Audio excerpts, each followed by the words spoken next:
here's the situation. The object is being pulled horizontal, but then it's not being pulled properly horizontal because now there's some northeast going on there, as you can see if we were to look at the direction of the map. But anyway, we have to bring it down to exactly the east because we want it to be horizontally straight, right?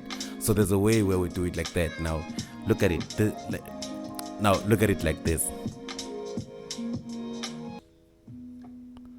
So picture it like this. If we were to draw a free body diagram for grade B as it is, it would be something like this.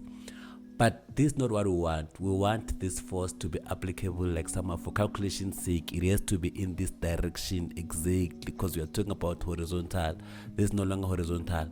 But if you see here, somehow it formulates some sort of a right angle triangle, and you know already what does a right angle triangle means.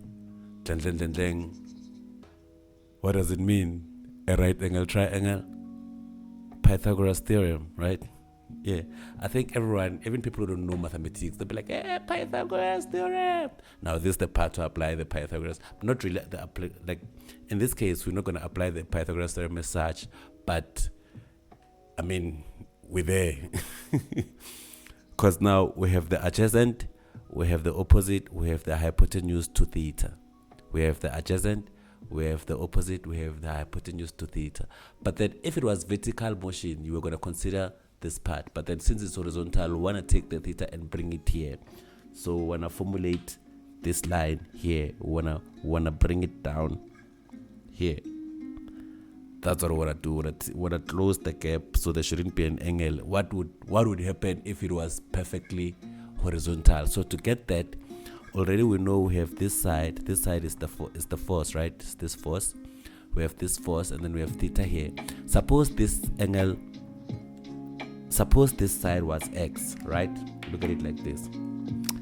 If this was x, to consider this side and the hypotenuse that we have, I would say cos theta is equals to cos theta is equals to adjacent over hypotenuse. Remember SOHCAHTOA.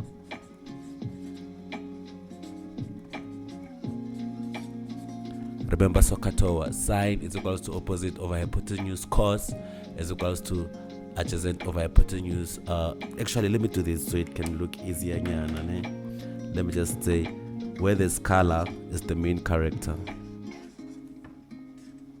So sine is equals to opposite over hypotenuse, cos is equals to adjacent over hypotenuse, tangent or tan is equals to opposite over adjacent. But we'll talk about this some other time.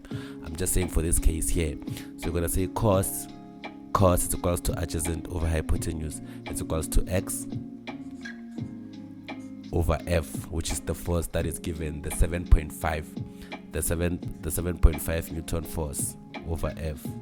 And then if I make x subject of the formula because it's the unknown one, and then my x will be f cos theta. That's when we cross multiply. We cross multiply by saying because any number is over 1, this one multiplied by this and this one multiplied by that, and then you get that. So x will be f cos theta, meaning this angle. Now, if I'm looking for the actual horizontal line, this one is gonna be f cos theta, and then I forget about x. I just substitute it. I use it like that because this is what I want to calculate. That's what's up. So let's do it. So this now means that after this calculation, now my new free body diagram for grade Q, it would be like this. Now you see, because I fixed it, I fixed the angle to be horizontal now. So it would be W for the weight and for the normal force, which you don't care about because it's 0 now that we said it's moving to the right. But then the force that is being pulled out with, it's F cos theta.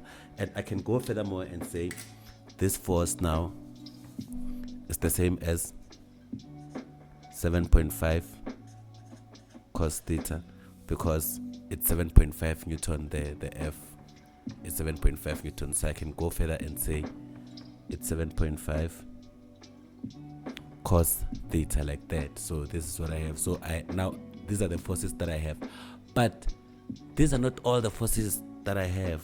There's still one more. There's friction. Remember,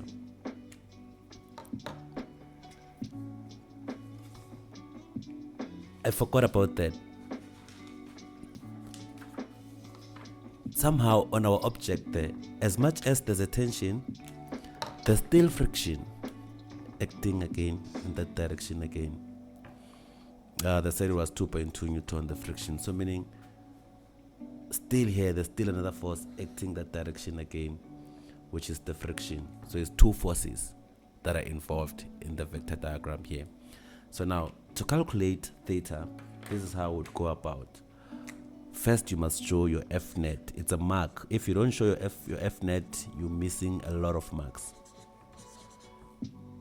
F net is equals to MA, and then you proceed with the calculation. You have to count all the forces that you notice that are F net.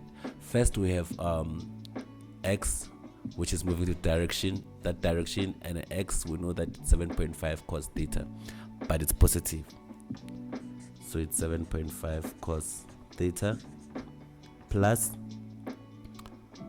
now we have the ones that are moving to that direction. Now it's a negative force now, so we are adding negative forces now, plus I can just say minus T because it's opposing the actual direction, and then minus F is equals to MA.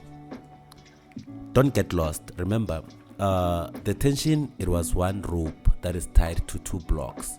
When you pull the force to this side, obviously this block will move this direction and pulls this object to that direction. However, the tension on this block is acting towards the opposite direction, because this one is acting towards the direction when it's cutting. Hence, when we cut it here, this shows that the tension on this side moves that side, the tension on this side is going this side. So like, don't fall for it, like don't get lost. So rewriting this mathematically, we'll have 7.5 cos theta minus T minus frictional force is equals to MA. Then substituting here, we'll have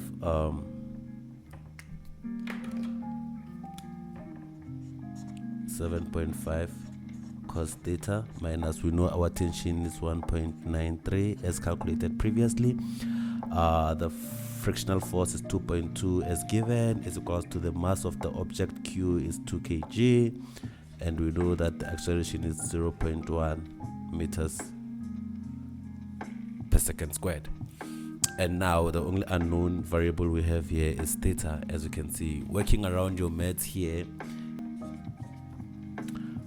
moving this to the other side, they become positive. We have this case here, and then we have 7.5 cos theta is equals to, solving this, we're going to get 4.33 if we do it on a calculator, and then we divide by 7.5, and then we divide by 7.5, and then that's when we'll have cos theta is equals to 4.33 over 7.5. Now to calculate theta, now I believe if you are doing physics already, your mathematics should be proper, right?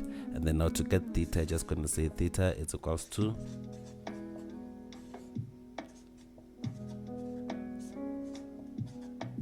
just like that, and then you press this on your calculator, and then your answer will be 54.74 degrees.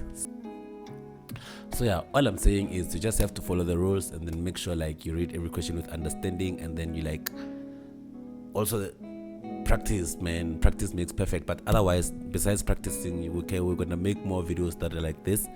You can subscribe on our channel, and then press the reminder button, and then also like the video so we can feel motivated to push on the work, because like, yeah man, we have to keep on creating such things so exams can be easy for you, so is your homework, so classworks, and whatsoever academical as a whole, because like I say, you just find yourself in grade 1 without even having to choose to be there or to be born in that case. Anyway, I'm Mr. My Money, this simplified RSA, the guys who makes it looks easy. Join us again on the next video as we proceed making things looks easy for you.